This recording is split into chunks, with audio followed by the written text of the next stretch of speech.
Hola a todos, bienvenidos una vez más al podcast de Health Tech Revolution, el podcast que tenemos en Docline, donde entrevistamos a diferentes profesionales del sector. Hoy está conmigo Luis García Ordóñez, que es un invitado que tenía muchísimas ganas de entrevistar. Bienvenido, Luis. Muchas gracias. Y es un placer tenerte aquí. Y bueno, la verdad es que tengo muchísimas ganas de tener esta entrevista contigo y de aprender mucho de ti, que tú has pasado un poco por diferentes compañías. Seguro que nos puedes compartir unos aprendizajes muy interesantes. Muy bien.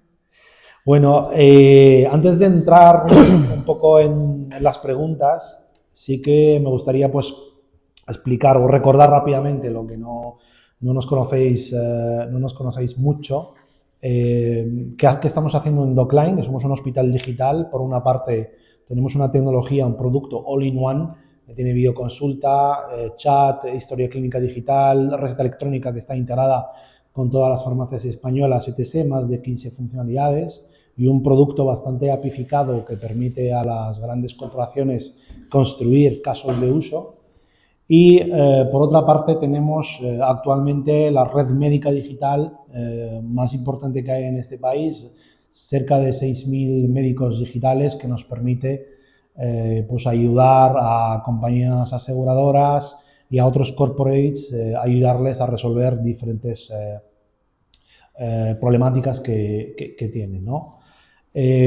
También recordar que este podcast pues es para pues, animar o para inspirar a emprendedores y personas que trabajan dentro de empresas y corporaciones a emprender o intraemprender, que ya sabes que dentro también de las corporaciones pues también pues hay que romper el statu quo y hay que tratar de Una parte de la que has dicho es más arriesgada, que es la que emprende, y la intraemprendimiento necesitamos paciencia. Entonces, las dos cosas son necesarias. Sí, sí. Totalmente, hay que tener paciencia. Oye, Luis, si tuviera que explicar aquí o dar detalles de tu currículum, la verdad que me faltaría. Bueno, necesitaría como... Pero eso porque ya uno viejo, ¿eh? La mitad del podcast tendríamos que dedicarla ya a explicar toda tu trayectoria profesional.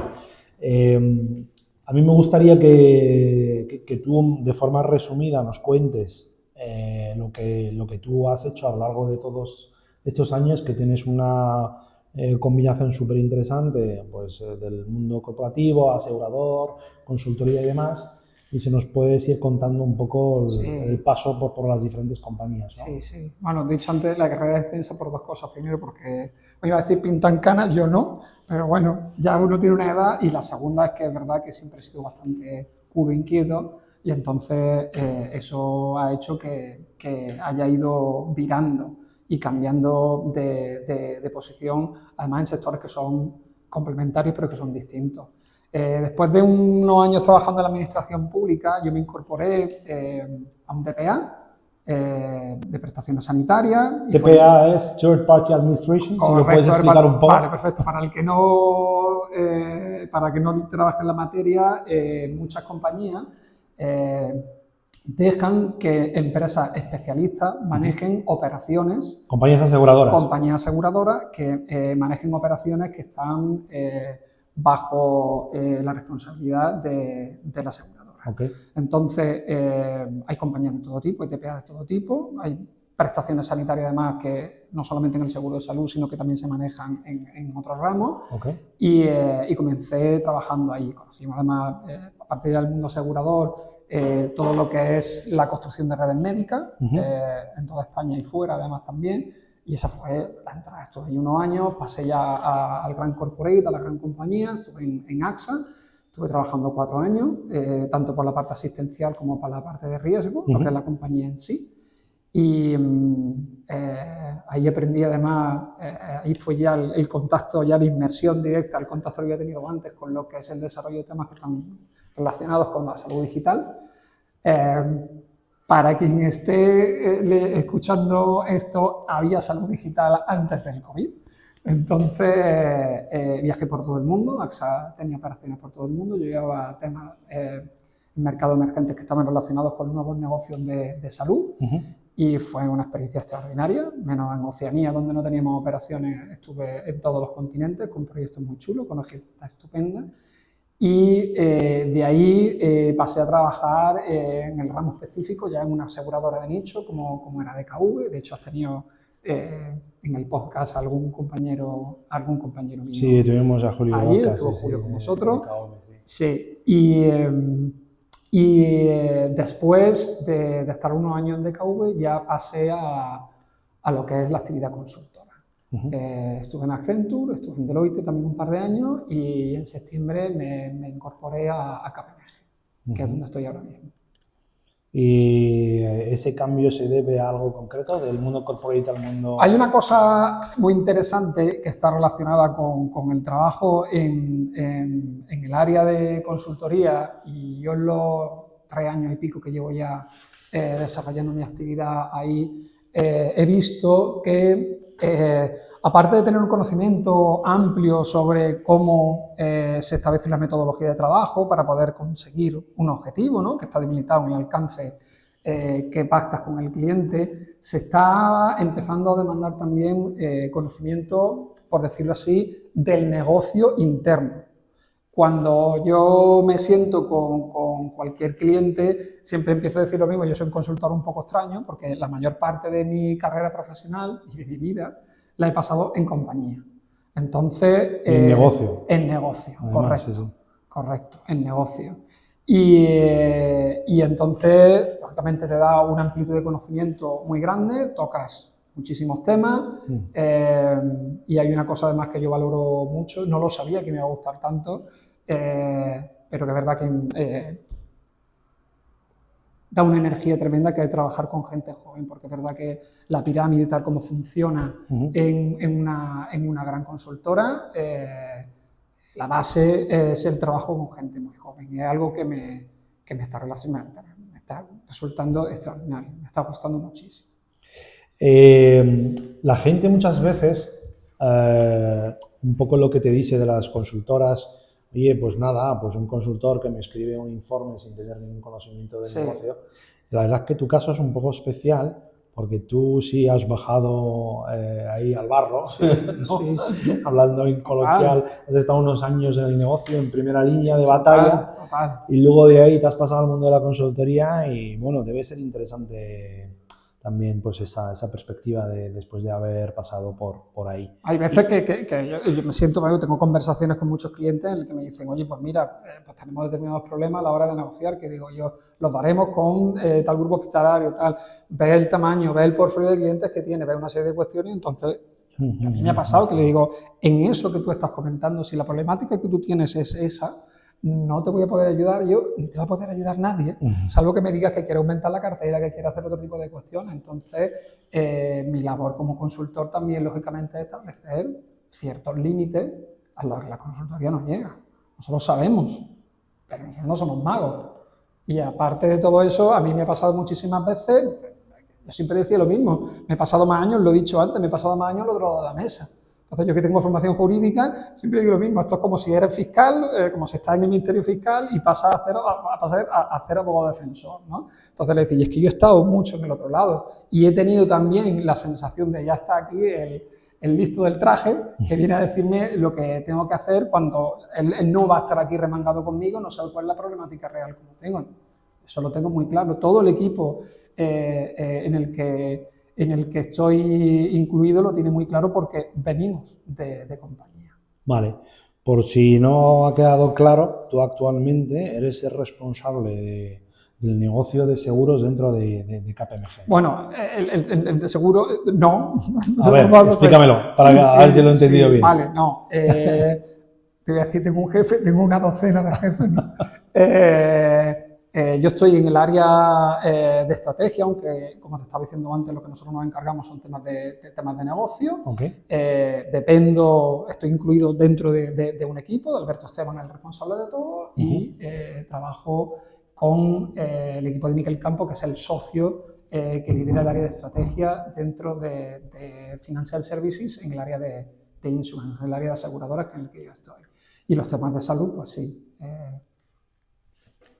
son los que veo. Esos son los temas que realmente Sí. ves por tu expertise, ¿no? Vale, pues eso es un poco porque queríamos traerte al podcast, ¿no? Que tú has pasado por diferentes compañías aseguradoras y te has pasado al mundo de la consultoría. Sí.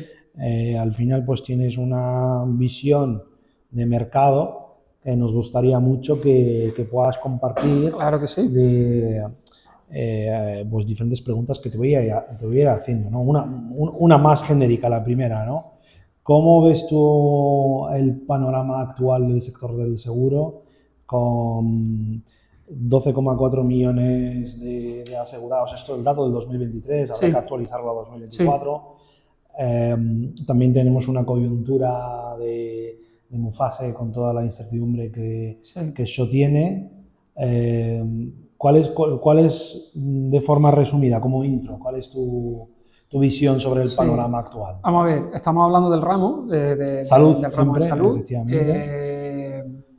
Teniendo en cuenta el crecimiento, ¿no? de los últimos años. Y este año va a crecer algo más que el año pasado. El año pasado tuvimos un crecimiento de un 6,59, llevamos además varios años creciendo en ese entorno del 7%.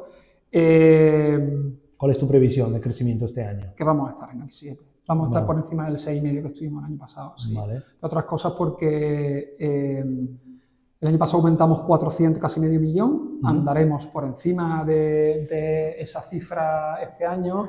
Y también es verdad que se está viendo un aumento significativo de colectivos, sobre todo con empresas que ofrecen el seguro dentro del beneficio, que de lejos es el beneficio de empleado más valorado. Sí. Y entonces vamos a estar en un entorno, presumo, que algo superior. Ya sabéis además también que el seguro de salud tiende a ser muy estacional, entonces las renovaciones, octubre empiezan y noviembre y diciembre son los meses de alta carga de trabajo, pero bueno, al final tenemos contacto con todas las compañías y por lo que estamos viendo vamos a estar en ese entorno de crecimiento del 7.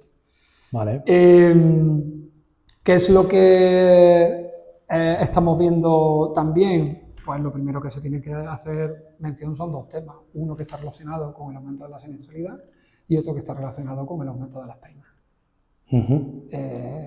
¿Crees que va a haber un aumento de primas con el aumento de siniestralidad que hay, ¿no? Sin duda. Sin duda. A ver, partimos de una cosa. Os estaba comentando antes, cuando estaba trabajando en AXA, que yo viajaba por todo el mundo. Después, lógicamente, tenía mis reuniones con colegas europeos. Digo europeos porque tienen un entorno, no es igual que el nuestro, pero similar al nuestro. También depende de cada geografía. Y tú hablas con alguien en Francia, un belga, un italiano, con un alemán, le comentas la prima media que tiene un seguro de asistencia aquí, y las coberturas, y no se lo creen.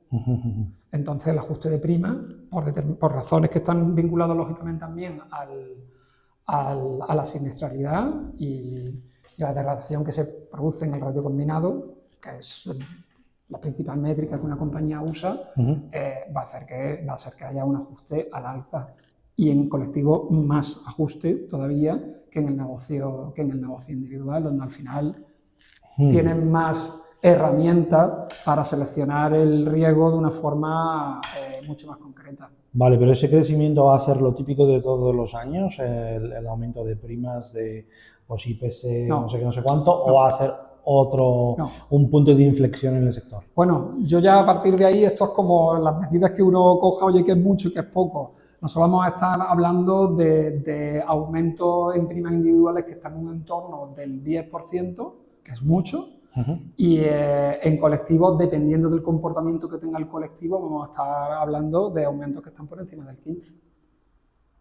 Ya es algo bastante considerable. Sí, sin duda, sin duda.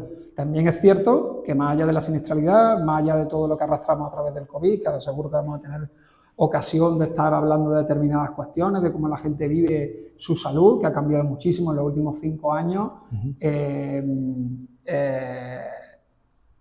se debe producir un ajuste en prima, porque hace unos años se produjo una guerra con precios, los precios fueron hacia abajo, las primas cayeron muchísimo y eso se tiene que recuperar. Oye, tú que tienes datos seguramente de los más actualizados que pueda haber del sector, confirmas que, a ver, yo cuando hablo con la gente al final, el feedback que yo tengo es que pues en este país, para muchas compañías, el ramo concreto de salud muchas veces es un negocio deficitario o consigan empatar el partido con muchísimas dificultades, Sí. y realmente son otros ramos, como puede ser vida, Sí. que es el que está tirando del carro, Sí. o otros, ¿no? ¿Cómo ves tú la rentabilidad del ramo de salud? Porque por un lado tenemos un crecimiento importantísimo, es que antes del COVID estábamos en 9 millones, ¿no? Sí. Es un poco para tener contexto. Sí, una dimensión tremenda. Es un crecimiento muy fuerte, pero son healthy economics, por decirlo de alguna manera, ¿no? Sí. Que esa es un poco mira, ahí, la pregunta del millón, ¿no? Sí, hay varias cosas importantes que has estado tocando. Yo recuerdo perfectamente una frase que le escuché al CEO mundial de AXA en el año 2016, en el que dijo: AXA es una compañía fundamentalmente de lo que se llama P&C, ¿no? El negocio de generales, ¿no? Mucho auto, mucho multirriesgo, y entonces él dijo que sabía perfectamente que donde los nuevos actores, que seguro que además también charlaremos sobre eso, que están introducidos en el mercado, empezarían atacando a una compañía de ese tipo, de ese tamaño, sería en su negocio principal, que es el de auto, pero que en el futuro donde tendrían que estar es en el ámbito de la salud, ¿vale? Eso en primer lugar. En segundo lugar, estamos viendo de unos años hacia atrás que hay compañías generalistas que han tenido negocio, pues como estábamos comentando antes, muy volcados en temas de seguros generales, como estamos diciendo, y en vida, ¿vale? En vida ahora vamos a hacer además también un apunte sobre eso, que quieren entrar en el negocio de salud. El negocio de salud tiene muchas oportunidades y tiene también retos, y sobre todo también el expertise que tiene una compañía a la hora de abordar el encaje de ese producto dentro del portfolio de servicios y de otros productos que tienen es complejo. El manejo de las operaciones que hay en salud es sin duda el más complejo que hay. Es un negocio muy prestacional. Para que la gente se haga una idea, sobre todo por el tipo de personas que pueden estar escuchando, y algunas que estarán muy vinculadas al mundo de los seguros, otras están vinculadas seguro al mundo de la salud, sobre todo salud digital, porque el nombre lo dice, pero no tienen ese conocimiento, no tienen la experiencia de la operativa. Exactamente, de la operativa. Yo te estaba diciendo el crecimiento que para mí es brutal, de pasar, porque está por debajo de 10 en tan pocos años, a estar en casi 13 como se va a acabar. Estamos hablando de un seguro que no es de suscripción obligatoria, es decir, tú te compras un coche y el seguro, al menos de tercero, es obligatorio tener un daño a tercero, ¿no? Entonces, eso es lo primero que tenemos que tener en cuenta. Si nosotros cogemos un seguro como el de auto, que es de suscripción obligatoria, el número de interacciones que un cliente tiene con la compañía al año está por debajo de 1. En auto. En un auto. Ramo como auto. Correcto. Vale. En salud está por encima de 10. El seguro de salud se percibe... Por encima de 10. De 10. Por persona. Por persona. El seguro se percibe casi como un servicio. ¿Es dato del 2024? Dato de 2024. Es una barbaridad, ¿eh? Una barbaridad. Que lo que ocurrió, que ve el comportamiento, esto sobre todo se ve en el... Voy a intentar no ser muy técnico a la hora de hablar, ¿vale? Lo que en compañía se llama la frecuencia, es decir, el uso, el número de usos. Frecuentación, sí. Exactamente. Entonces, ves la frecuencia desde el año 2020, el año del COVID, hasta ahora, redundando además especialmente en el año 2024, y es brutal. Y es brutal. ¿Por qué? Porque el seguro antes estaba percibido como algo que yo tengo, pero que si no lo uso mejor.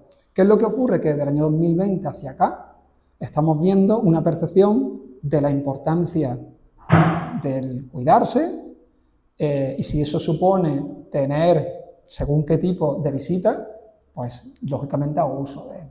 Entonces a la gente no le importa hacer uso del seguro de salud. La frecuencia se ha disparado y eso, pues lógicamente, deriva en todas las cosas que estamos comentando, incluidas los deterioros de las cuentas que tienen las compañías, lógicamente. Vale, como bien dices, ¿no? Al final, pues oportunidades de crecimiento, pero al mismo tiempo también algunos retos. Por supuesto. Piensa ahí que bueno, lo hemos mencionado antes, el ratio combinado, que es la principal métrica que tiene una compañía de seguro. El ratio combinado lo que hace es sumar lo que es un siniestro. Si estamos hablando de seguro de salud, puedes ir al médico, ¿vale? Hacerte una resonancia magnética, operarte, cualquier cosa es siniestro para la compañía. Pues entonces, si suman los siniestros, los gastos estructurales normales que tiene la compañía, pues lo divido entre las primas que ingreso, eso es el ratio, ¿no? La cuenta técnica, lo que es el negocio en sí, si está a 100, pues se supone que ni ganas ni pierdes, cuanto más bajo sea mejor, y como pases de 100, pues Houston, ¿vale? Entonces sí es cierto, y ahí está el reto del que estábamos comentando antes, que hay una diferencia bastante grande entre las compañías que tienen un ratio combinado que está más cerca del 75-76% de otras que está más cerca del 95%. Y eso son operaciones puras y duras. ¿Qué ocurre? Que hay muchísimas cosas que están involucradas ahí, es el tamaño que tenga, cómo hayas estructurado temas como la salud digital dentro de tu estrategia de producto, si estar integrado verticalmente o no, porque lógicamente si tienes un hospital propio pues vas a poder tener mejoras sobre baremos, dónde está geográficamente situada tu portfolio de clientes, cómo es el estilo de vida de tus clientes, edades, etcétera, etcétera. Son muchas cosas las que tienes que tener en cuenta. Vale, hemos hablado de los retos y las compañías aseguradoras, tú como parte de KPMG con esa especialización en seguros y en salud, en esta situación, ¿no? ¿Qué medidas al final puedes recomendar, ¿no? ¿Cuáles son las acciones hacia dónde tienen que ir las compañías aseguradoras? Y si podemos coger algo muy concreto y empezar a desgranarlo, ¿no? Para que no quedar así en alto nivel, ¿no? A ver, lo primero, y es una cosa que yo comento siempre, la gente tiene que tener claro hacia dónde va, hacia dónde quiere llevar el ramo. Esto sobre todo con las generalistas, pero también con algunas compañías de nicho. Eso es lo primero, porque claro, uno dice yo quiero vender, quiero ofrecer un producto cojonudo a mi cliente, y claro, sí, eso está claro, ¿no? La cuestión está que dentro de esa estrategia hay una serie de pasos que se tienen que dar, una serie de prioridades que tienes que alcanzar, porque las necesidades y la problemática que tienen todas las compañías no son iguales. Empezamos porque esto es un ramo que está altamente concentrado, muy concentrado. Estamos hablando que las tres primeras compañías prácticamente tienen el 60% del mercado y que las 5 primeras tienen más del 75%. Entonces, eso es lo primero que se tiene que tener en cuenta. ¿Esto es así en otros mercados o es porque el mercado español es...? No, tanto concentración como, por ejemplo, nosotros tenemos aquí, no. Okay. No, en mercados similares al que nosotros tenemos. Compara, por ejemplo, a mí muchas veces cuando estamos hablando en materia de productos, en materia de datos, me dicen, porque en Estados Unidos, digo que yo soy el primero que sigo la evolución de las compañías en Estados Unidos porque hay cosas que están haciendo que son muy chulas, aunque no se pueden aplicar aquí porque nuestro regulador no lo permite, sí, claro, pero es un negocio totalmente distinto. No se parece en nada, por ejemplo, el negocio en Suiza o en Bélgica que el negocio en Italia, en Francia o en Alemania. Entonces, el grado de concentración en mercados similares como los que nosotros tenemos, no. Vale. No. Okay. Está muy concentrado. Eso en primer lugar. También está muy concentrada la prestación sanitaria, que es otra de las cosas que hay que tener en cuenta. Entendido. Y volviendo un poco a soluciones o medidas a los retos que tenemos actualmente, si pues, puedes profundizar un poco más en ese punto. Sí, mira, aquí vuelvo a repetir que Hay que analizar cuál es la situación que tiene cada compañía y sobre todo hacia dónde quiere dirigirse. Hay temas que están relacionados con la hiperpersonalización de productos que se va a tener que hacer. Yo siempre explico lo mismo, ver la cantidad de servicios de coberturas que tiene una persona en un seguro de asistencia, cobertura que no vas a hacer nunca uso de ella y por las que estás pagando una pequeña parte de la prima, ¿no? Entonces tendremos un gran reto que está por delante, que es esa hiperpersonalización de servicios y de productos. Hay un gran reto por delante que está relacionado con la suscripción del riesgo, cómo se establecen esas coberturas, a quién se le ofrecen y por cuánto se le ofrece. Siempre además, a mí muchas veces me pregunta la gente, ahora todo ya sabes, la inteligencia artificial está en todos sitios, ¿no? Y yo siempre digo lo mismo, en materia de seguro, sobre todo a la hora de suscribir el riesgo, los actuarios llevan años usando toda la información que estaba a su alcance, que era información ingente, que ahora se puede manejar con unas escalas que antes no se podían hacer, ¿no? Pero que ya se estaban haciendo muchísimas cosas. Entonces, estamos hablando de personalización, estamos hablando de suscripción. ¿Suscripción qué estamos hablando? El ejemplo claro, nosotros, por ejemplo, somos una sociedad que se dirige además también, teniendo en cuenta la pirámide demográfica, cómo se está comportando, a una cronificación de enfermedades. ¿Qué es lo que ocurre? Que nosotros vemos que hay personas que quieren acceder a un seguro privado y no pueden hacerlo porque tienen determinadas patologías, lo que se llama en el argot asegurador una persistencia, ¿vale? Por ejemplo, en España hay 5 millones y pico de personas que tienen diabetes, 2 millones de ellos insulinodependientes, o tienen una póliza de colectiva en la que no hay selección del riesgo, o tienen muy difícil poder asegurarse, no solo en salud, ¿eh? Porque la póliza colectiva, si tú eres diabético, ahí no hay cuestionario, no hay cuestionario, no hay de cuestionario. salud ni nada. Correcto, Pero si eres un particular correcto. Y eres un paciente diabético, al final... O vas a tener una sobreprima o directamente no vas a poder tener ese seguro. ¿Qué es lo que ocurre? Que nosotros tenemos a día de hoy tecnología que nos permite habilitar a que determinadas personas que tienen una cronicidad tengan el mismo riesgo de sufrir un siniestro, por ejemplo, como yo, que creo que a día de hoy no tengo ninguna cronicidad. Sí. Entonces, eso es otra de las cosas que tenemos que tener en cuenta. Otro factor y otro reto que se tiene que desarrollar, pues también muy vinculado a la comercialización de los seguros. ¿Cómo lo estás haciendo? ¿De qué forma? Esto sobre todo además está muy vinculado a temas relacionados con alianzas. Sí, a los canales que se utilizan. Correcto. Voy a vender en directo, voy a vender a través de un canal mediado, con un corredor o con un agente. Tengo un acuerdo de banca seguro y entonces voy a poder colocar mi producto a través del banco con el que tengo acuerdo. Voy a poder ofrecer este producto a través de otros canales alternativos. Voy a poder embeber determinadas cuestiones. Tengo que ofrecer mi producto. Fíjate lo que te voy a decir. Soy una compañía de seguros. Estoy diciendo, ¿voy a tener que ofrecer un seguro? ¿O puedo ofrecer también un servicio? Porque los productos over the pocket están funcionando muy bien en otras geografías. Entonces, por supuesto, temas que están relacionados con las operaciones, el manejo de las operaciones, los procesos que yo tengo, cómo los puedo mejorar. Salud digital, otro gran reto. Para mí, un reto importantísimo. Cómo la gente introduce los servicios que la salud... Yo siempre además digo lo mismo, cuando la gente habla de salud digital, pues está hablando de la charla que tienes con un médico mediante un canal remoto, ¿no? Seguro, como tú estabas comentando antes, vuestra herramienta, que es una gran herramienta, una herramienta además muy robusta, pero yo siempre digo lo mismo, telemedicina es una pata de la salud digital es un concepto muchísimo más amplio. ¿Qué es lo que ocurre? Que hay que empezar por algo, y ese algo ha sido eso, ¿no? Pero lo que hay que tener claro es cómo integras dentro de tu producto, con tu portfolio de clientes, con tu estrategia, con el sistema de suscripción que tú tienes, cómo introduces esto. ¿Cómo puedo prestar mejor servicio a la vez que puedo empezar a controlar, por ejemplo, la siniestralidad? Son muchísimas cosas, y para mí esos son los grandes retos que ahora mismo tienen las compañías entre manos.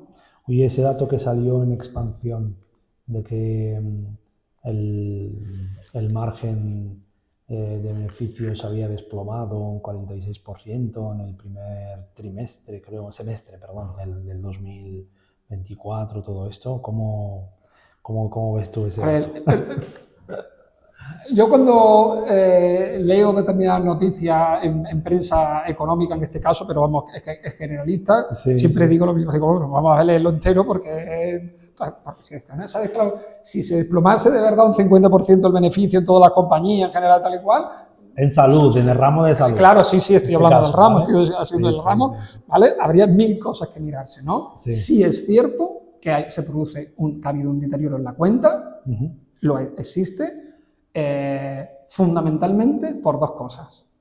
Por lo que hemos estado hablando antes, el aumento de uso, ¿vale? Lo que es la frecuencia, lo que se llama la frecuencia, y por la inflación de coste, que en los 2 últimos años está por encima de la inflación general. Entonces, lógicamente, eso tiene un impacto dentro de la cuenta técnica de las compañías, por supuesto. Que al final no, está claro que es el seguro de salud, y aquí pues lo habla con varias personas de otras compañías en este podcast, ¿no?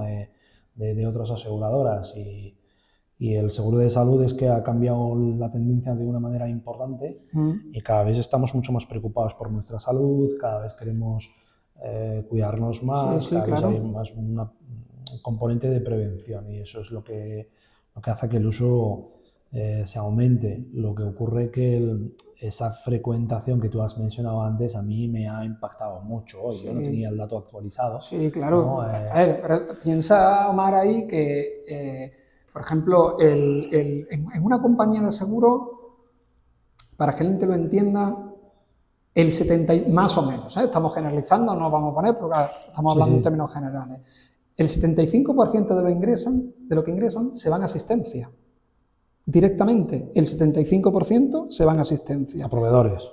Correcto, correcto. Médicos, Hospitales y hospitales, tal. Bueno, pues laboratorios, de sí, ese sí. 75%, entre el 55 y el 60% del gasto es hospitalario. Ujú. Y nosotros tenemos, es verdad que se está avanzando, pero nosotros tenemos una construcción del sistema sanitario, sobre todo el hospitalario, que proviene de Alemania en el siglo XIX, de tratamiento de agudos. Eso es lo que tenemos a día de hoy. Entonces, ¿qué es lo que ocurre? Que poco a poco se va pasando de lo que es esta medicina reactiva, en el que pues, si me duele aquí es cuando voy al médico, a una medicina que sea, por un lado, más preventiva, porque hay tecnología que lo habilita, para llegar al tercer paso, que es a donde se supone que tenemos que estar, que es ese sistema en el que lo que se haga es promocionar la salud. Vale, pero ¿tú no crees que el modelo de negocio en sí está ya anticuado, en el sentido de que cómo está montado todo? Por una parte, el seguro de salud en España da para lo que da, porque tenemos un sistema Sí, público que es estupendo, con sí, con sus carencias, fallos, con sus sí, fallos y con lo que sí, sea, pero si sales fuera de España es cuando te das cuenta de verdad sí, lo que hay aquí. sí. Eh, y el seguro médico privado no deja de ser un seguro complementario, ¿no? De forma... Ahí estás tocando hueso. Claro, claro, pero la gente ya lo utiliza como una primera opción para muchas Correcto. cosas, y cambia un poco Sí, el rol que tiene uno y otro. Pero si las compañías siguen pagando por acto médico sí, y no se empiezan a probar otros modelos, como pagar por valor, sí, ¿no? Está empezando en algunos mercados pues ver pues alguna tendencia que otra en ese sentido, sí, porque lo que está muy claro es que si tú miras la P&L de una aseguradora y miras la P&L de un proveedor de asistencia, sí, es completamente diferente. claro está. Uno, su actividad consiste en atender actos médicos, ¿no? Prestar un buen servicio, ¿no? Y el otro, que es el que esté asegurando, eh, si se pasan los siniestros de la cuenta, ya mis economics pues se me rompen por completo, ¿no? Entonces, que es un poco la pescadilla que se muerde la cola. ¿Y tú no crees que es un problema de cómo es el modelo de negocio y cómo es la relación con los proveedores, que debería tal vez ir hacia otro camino? A ver, lo primero que hay ahí, bueno, lo primero es que yo soy raro para un par de cosas, y una de ellas es que a mí el mundo de los seguros de verdad me gusta. Es que me gusta, ¿vale? Y como me gusta, pues me dedico también a estudiar cómo ha funcionado históricamente los seguros, ¿no? Aparte de ramos, ni no ramos, tal, ¿no? Entonces, los seguros tienen, y no me estoy yendo por las ramas, tienen su origen moderno en el siglo XVII y te das cuenta que en lo básico sigue siendo exactamente igual. No ha habido cambios en ese sentido. Al final, los dos primeros seguros que existieron, yo digo el seguro moderno, uno que estaba basado en el comercio, yo cojo un barco, lo fleto y hay un riesgo tremendo que el barco no vuelva, entonces ¿qué es lo que ocurre, no? Si el barco no vuelve? Y el segundo, y además eran clérigos protestantes, escoceses, que decían, oye, nosotros estamos aquí un grupo de clérigos que tienen una familia y como el clérigo muera, pues a ver qué coño pasa con la gente, ¿no? Y entonces de ahí derivó, hicieron unos cálculos, los originales todavía están, unos cálculos actuariales súper precisos, por cierto, y de ahí está el seguro de vida, ¿no? Y eso sigue siendo básicamente lo mismo. Básicamente lo mismo. Yo tengo muchas conversaciones con mucha gente hablando de seguros y entonces siempre digo que es que lo que nosotros tenemos que tender es a cambiar qué es lo que debe ser un seguro. A lo mejor un seguro, por ejemplo, una aseguradora a mí lo que tiene que hacer es ofrecerme cobertura que cambia a lo largo de mi vida, porque yo no tengo las mismas necesidades cuando tengo 15 años que cuando tengo 40, o en mi caso que he sido padre tardío, cuando con 40 años no tenía niños y con 42 tengo 2. O con 40 o con 35 que no tenía casa en propiedad y ahora sí. O que no tenía auto o tenía un auto y ahora tengo otro. Y entonces, para mí, la evolución del seguro irá más como prestador de servicio que como cobertura de riesgo. O sea, eso atenta, por decirlo así, con el concepto histórico que ha tenido el seguro. Eso en primer lugar. Y en segundo lugar, el balance, muchas veces delicado, que siempre se produce entre el que presta el servicio y el que cubre el riesgo, por supuesto que tiene que cambiar. Toda la gente además tiene que entender una cosa, una compañía de seguro, hay compañías que están muy integradas verticalmente, que están integradas verticalmente significa que en el caso del seguro de salud, porque tiene hospitales, que tiene policlínicos, tiene centros dentales, tiene lo que es... Casos sanitas. Exactamente, ejemplo. Casos sanitas. Que no nos pagan en ese podcast, pero por dar un ejemplo. Claro, sí, bueno, no.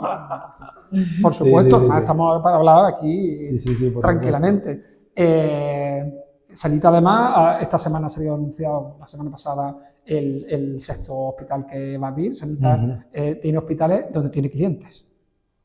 El negocio que tiene Sanita es concentrar su actividad, su división hospitalaria, allá donde tienen un portfolio de clientes de salud, ¿vale? Porque hay otras compañías que el sistema es distinto, ¿no? Pero el caso de Sanitas lo puedo entender, porque al final tiene una estrategia de tener provisión médica propia, un porcentaje considerable, sobre todo en plazas como Madrid o como Barcelona. Sí. Eso lo puedo entender. Pero no todas las compañías tienen esa misma estrategia. No les interesa esa estrategia.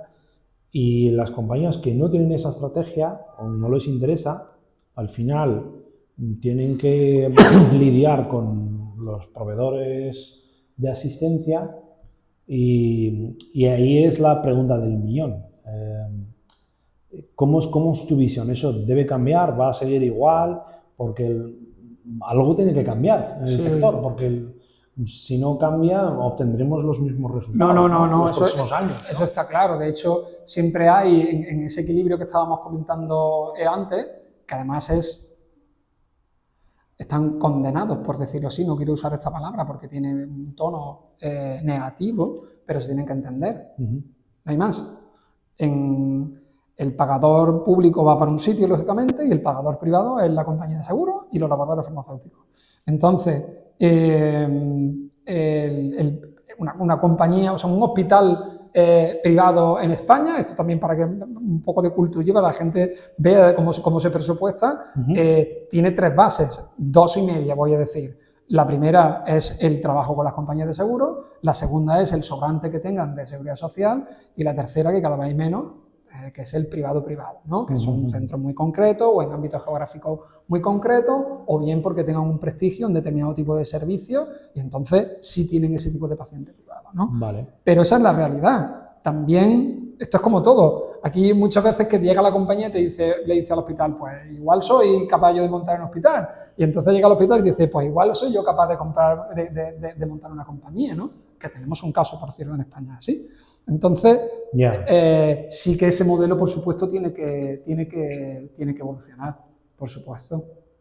Vale. Oye, la verdad es que la primera parte de la charla es súper interesante, sobre todo para personas que no tienen pues, mucho conocimiento de cómo funcionan las aseguradoras. Has dado unas claves que para mí son importantes. Pero pasemos a la parte de las startups, ¿vale?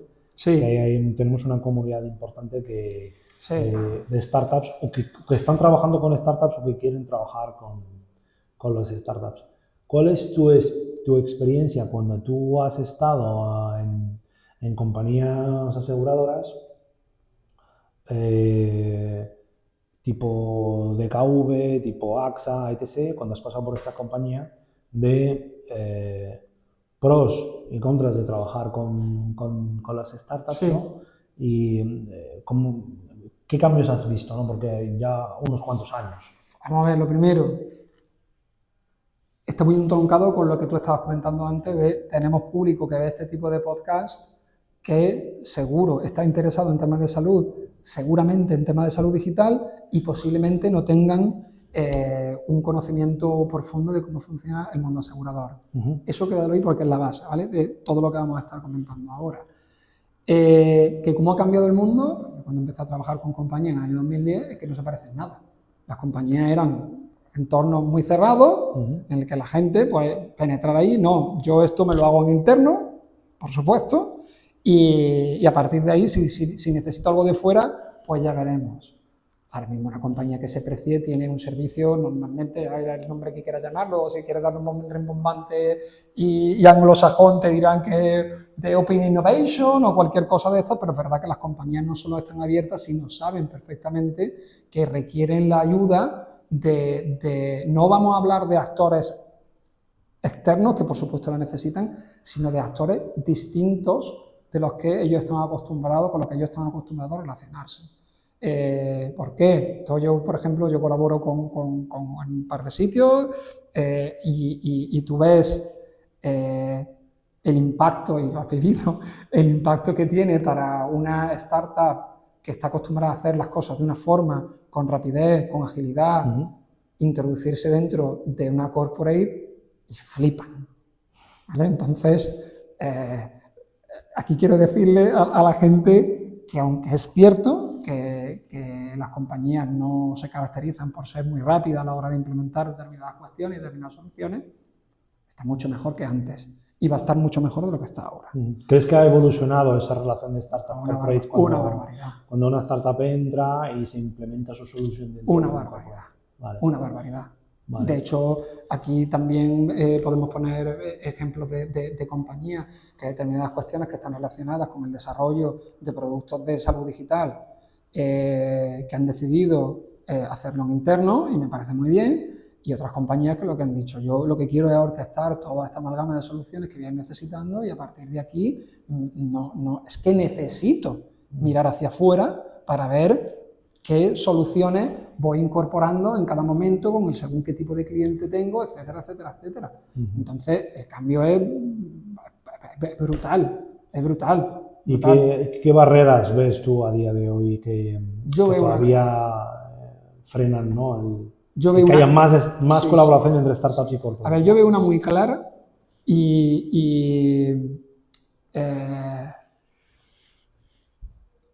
voy a empezar cuál es la barrera y ahora voy a comentar cómo es, qué es el modelo de negocio. ¿Por qué? Tú te encuentras soluciones... La madre del cordero. Claro, tú encuentras soluciones, siempre digo lo mismo, a mí me enseñan muchísimas soluciones Pues esto es como todo, las hay muy buenas, las hay regulares, las hay ni de coña, ¿vale? Pero hay un número suficientemente amplio de decir, hostia, esto es chulo, responde a una necesidad, es robusto desde el punto de vista tecnológico, es seguro, vamos a seguir investigando, ¿no? Y entonces, cuando empieza a hablar con ellos, pues yo hago y digo, bueno, ¿y el modelo de negocio cuál es? ¿El qué? El modelo de negocio, joder. Tú tendrás que venderlo, te vas a sentar con un tío que tiene un problema, ¿vale? Y ese problema lo tienes que intentar solucionar. A día de hoy, en masa, en negocio masa estamos hablando. Otra cosa es que la gente tenga la suficiente luces largas como para decir, oye, yo voy a intentar solucionar algunos problemas que tengo ahora mismo y voy a mirar también un poco hacia el futuro, ¿vale? Pero la masa está en dos cosas. En el ahorro de los costes, mejor prestación de servicio y en ampliar la capacidad que tengo para generar negocio. ¿Tu solución responde a alguna de estas? Sí, no, tal, vale, perfecto. Sí, pues vamos a ver el modelo de negocio. Pues no lo sé. Eso es lo primero que sueles escuchar. Pues no lo sé, ¿no? Y el segundo viene relacionado con, te doy una cantidad, pues no parece mucho, ¿no? Entonces, pues ya que te dicen, oye, pues esto tal, hemos decidido que lo vamos a colocar estoy siendo muy bestia hablando, ¿eh? Para que nos entendamos, a 50 euros al año. Joder, no es mucho dinero, 50 euros al año, ¿no? Son 4,5 euros al mes. Entonces volvemos a lo que estábamos comentando al inicio de la conversación. Vamos a ver, ¿conoces cómo funciona la aseguradora? ¿Conoces lo que es una prima media? ¿Conoces cuánto se van a asistencia? ¿Conoces el resto de gastos que tiene una compañía? O sea, tengo que pagar edificios, tengo que pagar a mis clientes, tengo que pagar por captar clientes nuevos, Sí, esto es un negocio que la gente tiene que entender que es un negocio grande, de producción grande, pero de margen estrecho. Si estamos hablando que vamos a terminar el año en un conveying, no voy a decir exactamente cómo vamos a estar, pero vamos, que va a estar un punto por encima o por debajo de un 95, sobre una prima media que vamos a tener en torno a 870, 880 euros, el 5%, son 85 euros y tú me estás diciendo que la solución que tú tienes cuesta 50. Te estás cargando el resultado. Salvo que me digas que la compañía va a tener un ahorro brutal o que va a poder generar un negocio brutal, que es extraño.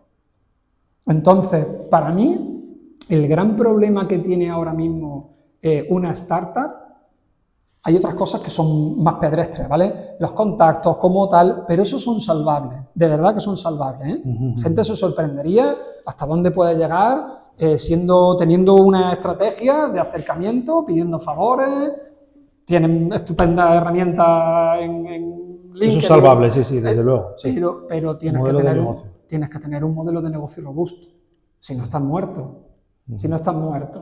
Bueno, que se acople a los economics de una compañía aseguradora, ¿no? Que si no es que es muy complejo, ¿no? Y al final, sí, como tú dices, si resuelves el pain de costes o demuestras que puedes ahorrar costes, pues ahí es donde realmente tienes que hacer tu caso de uso, ¿no? Sí, además, otra de las cosas que yo repito muchas veces era que hace unos años, cuando estábamos hablando de una mejora en la eficiencia, en proceso, en operación, casi había un sinónimo de degradación del servicio.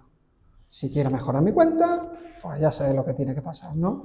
Nosotros, ahora mismo, las soluciones tecnológicas que hay en el mercado, por primera vez, te ofrecen la posibilidad de ofrecer mejor servicio y de mejorar la cuenta. Esa es una realidad. La salud digital, telemedicina, incluido dentro de una pata dentro de la salud digital, es un ejemplo muy claro. Por ello, yo siempre, además también, una de las cosas que comento es que una cosa es que tú quieras tener el servicio de telemedicina, el que tú tengas, yo te dice, ya todos lo sabemos, ¿vale? El que, oye, coge, qué rápido no hago una vídeo, un chat, lo que sea, con el médico me atiende estupendamente, según qué tipo de patología, según qué tipo de problema, lógico, pero es que lo que la gente tiene que entender es que hay que tener una estrategia de inclusión de ese tipo de soluciones dentro del tipo de salud que tú puedas ofrecer. Por eso espero y quiero que dentro de unos años no estemos hablando de salud digital y de salud, sino que sea algo que sea consustancial. Es simplemente que dentro del área prestacional que yo tengo, pues hay determinadas cosas que se tratan de una forma y determinadas cosas que se tratan de otra forma. De la misma manera que si yo tengo un problema en una rodilla porque me he caído de la bicicleta, voy al traumatólogo, y si tengo un problema capilar, ¿vale? Voy al dermatólogo, que ya como podéis ver yo no voy, ¿no? Pero que es así, y yo lo veo así, al menos. Vale. Oye, yo hay una pregunta que siempre suelo hacer a la gente que traigo en el podcast. ¿No? A lo largo de tu carrera profesional, todos estos años que has pasado por diferentes compañías, ¿cuál es el reto más importante al que te has tenido que enfrentar? Que has dicho, ostras, esto es lo más retador. Y los aprendizajes, ¿no? Y cómo has vivido esa experiencia, ¿no? A ver, te voy a decir tres cosas, sí, aunque todas están relacionadas.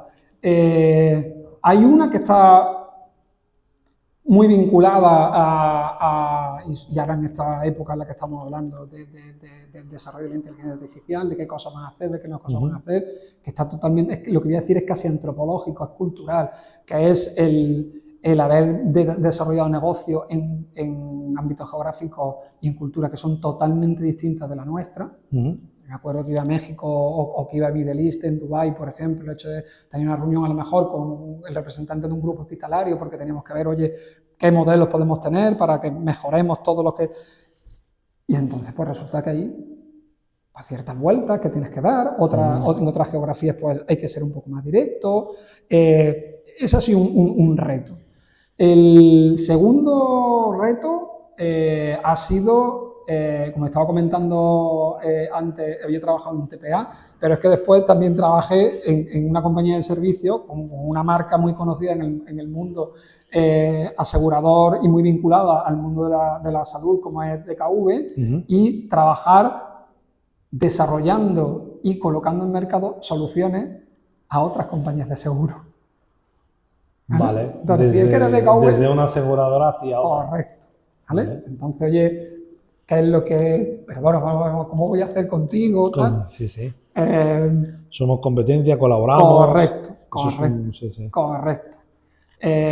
Y en tercer lugar, es estar desarrollando negocio o intentando desarrollar negocio en temas relacionados con la salud digital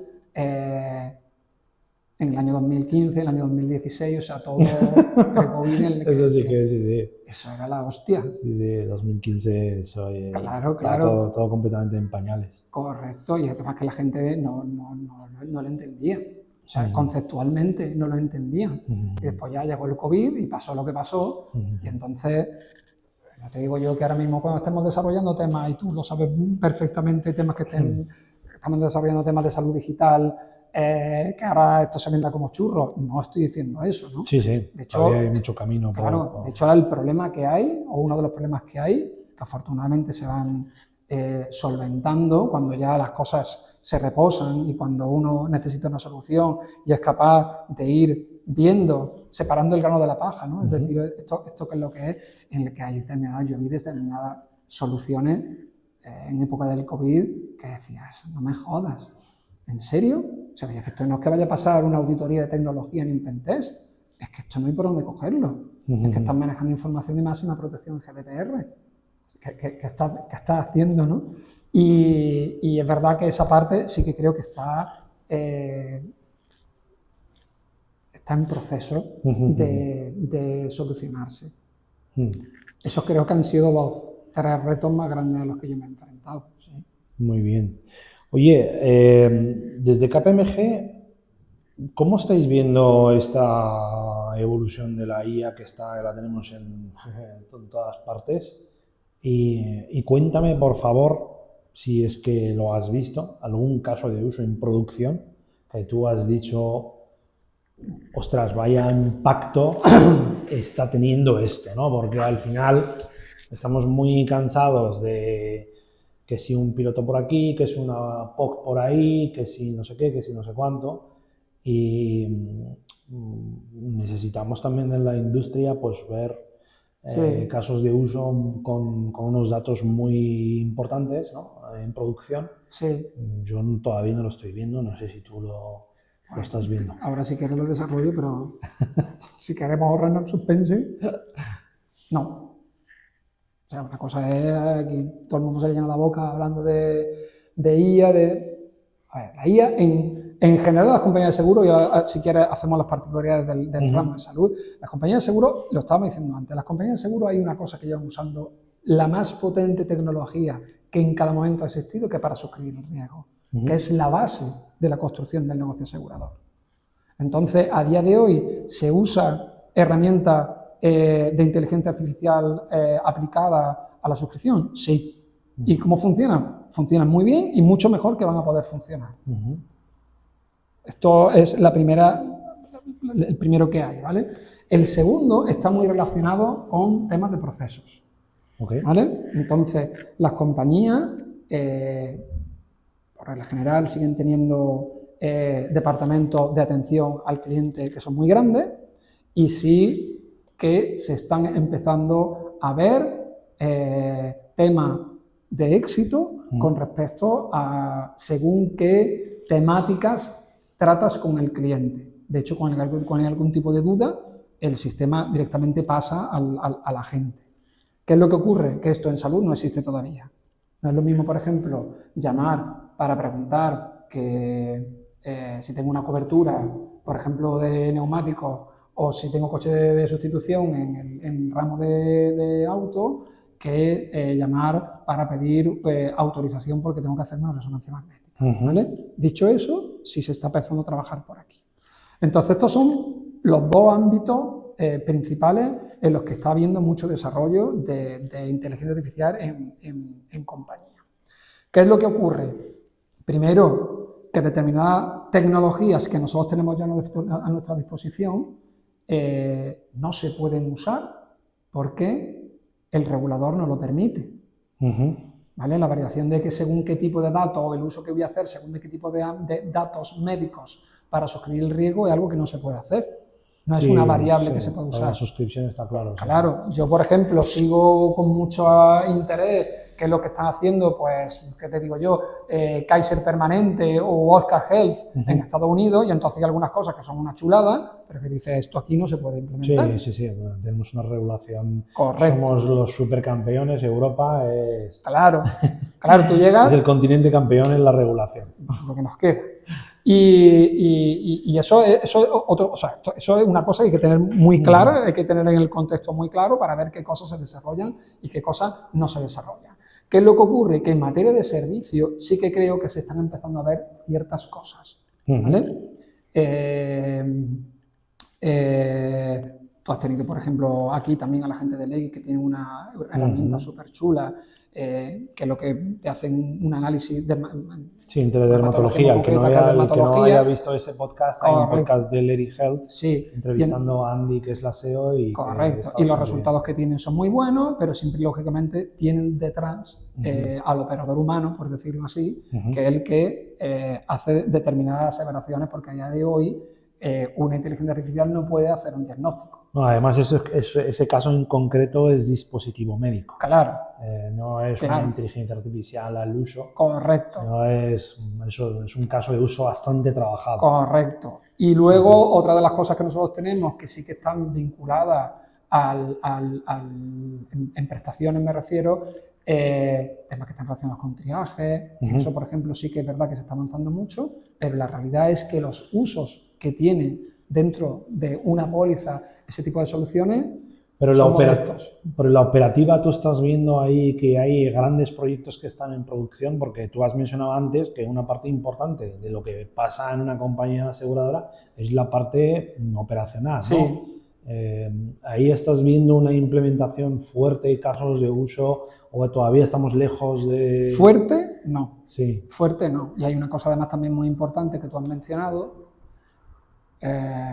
vale, que yo soy muy echado para adelante y que entiendo que tiene que haber también unas visiones más sosegadas a la hora de implementar según qué tipo de cosas que además tienen riesgo, ¿no?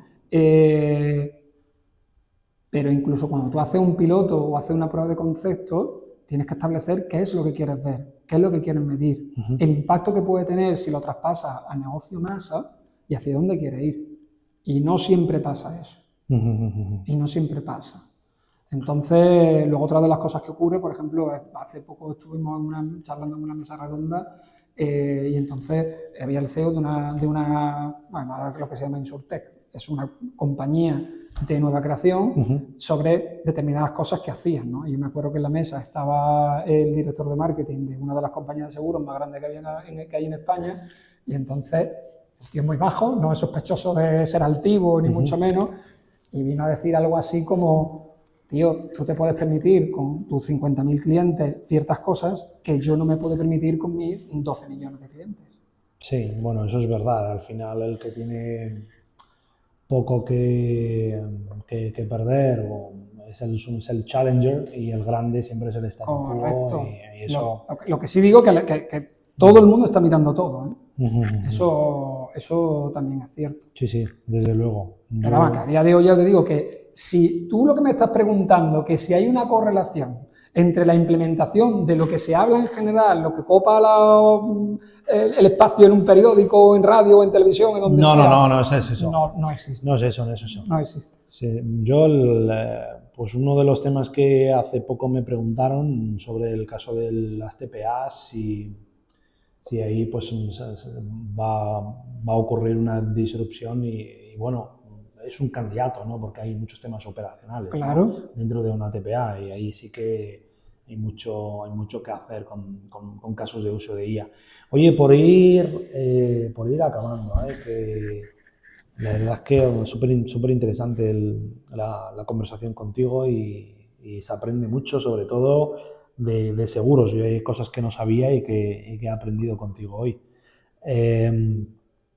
¿Qué libro recomiendas que has leído últimamente? ¿No?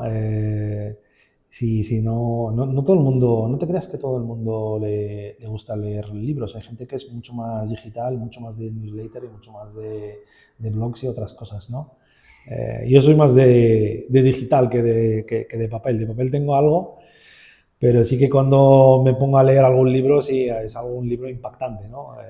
Bueno, si nos puedes compartir algo. Para eso, incluso aquí también está muy relacionado con la formación humanista que tengo. Sí. Yo veo cualquier tipo de formato y es súper interesante además tener y ver opiniones en una hora, de una forma visual, pero si yo necesito algo que requiere cierta enjundia, que requiere reflexión, tal, no, yo no soy capaz de irme, no.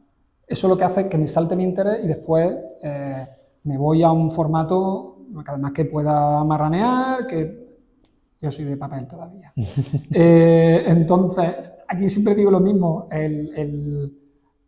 para mí nosotros hemos evolucionado relativamente poco en los 2000 últimos años, más incluso, pero incluso, o sea, es real desde el punto de vista neurológico, hay muchos estudios de neurofisiología que lo demuestran, y entonces cuando lees un clásico te das cuenta que estás leyendo lo que de verdad importa y esas grandes preguntas que se hacen y que la gente muchas veces todavía no son capaces de responder. Entonces yo siempre digo lo mismo, pues a mí me gusta mucho Melville, me gusta mucho Dumas, me gusta mucho Victor Hugo, me gusta...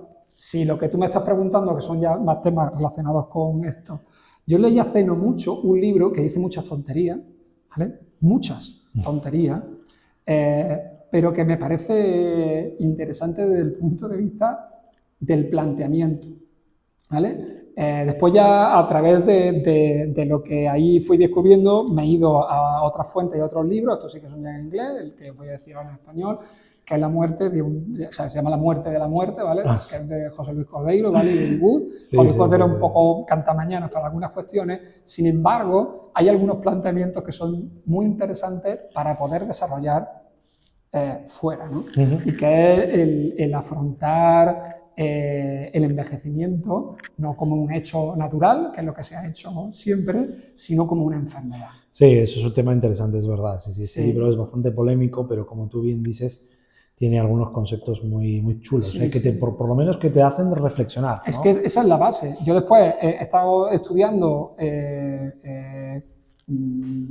a otros autores sobre esa base. Y entonces, pues, por ejemplo, Aubrey de Grey, que además es el que hace el prólogo, creo que es un personaje, ¿vale? Un británico, un personaje, buscáis una fotografía, solamente ver el careto, ya dices, hostia, polígamo, alcohólico, vamos, un espectáculo. Pero el tío viene a decir que el grave problema que hemos tenido a lo largo de toda la historia para tratar enfermedades es que